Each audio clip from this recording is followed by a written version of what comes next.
It's me, it's a steaming bean coming at you from the north. Can you see that? Oh yes. Uh yeah. So step two, my model building.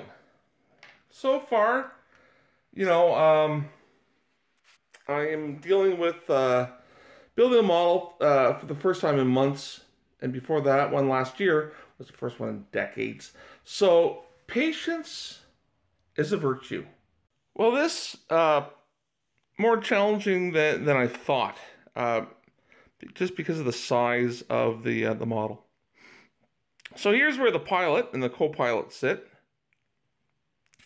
and I still have some to touch up. It's only one coat of black paint, and I'm going to touch it up. I'm not. Here's a piece that I'm supposed to worry about.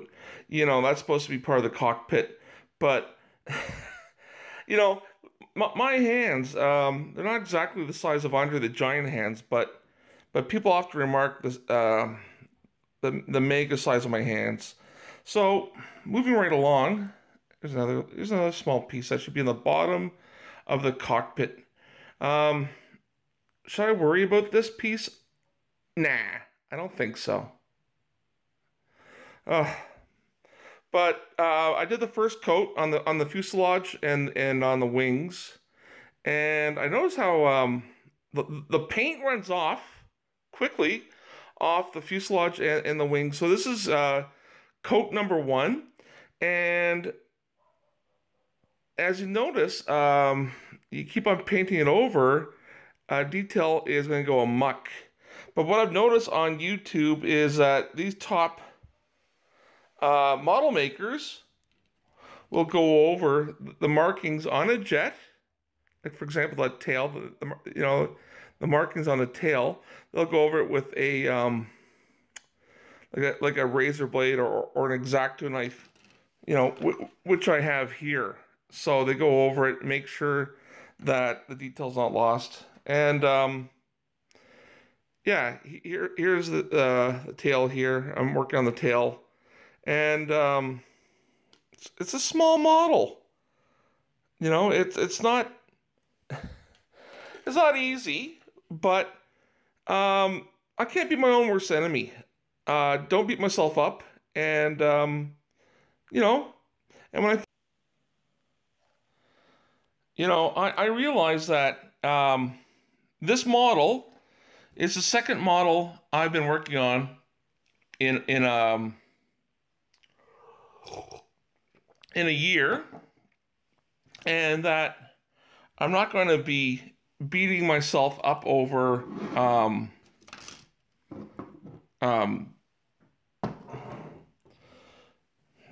detail. I'm looking so good. I'm okay with that.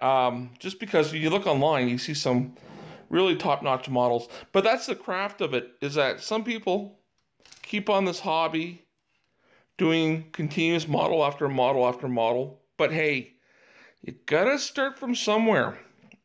And don't beat yourself up. So I'm going to continue this, and I'm looking forward to the 3 more models that are arriving in that I ordered from a model shop in Toronto. Yeah, I'll look better with another coat.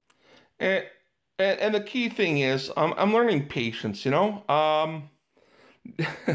with these gorilla-like hands and my 50-year-old eyesight. Yesterday, I was trying to pick out the numbers found on this model tree, and yesterday evening it was too difficult, but this morning I was able to pick out the numbers. So I'm looking forward to my 3 model kits that are expected to be in the mail coming maybe next week. But this is something I picked up at a hobby shop in Prince Albert, Saskatchewan. It helps, hold things and view things, and it's a neat little gadget. Cost me just 20-some bucks, so I'm happy with that. So I bid you all vlog à fini.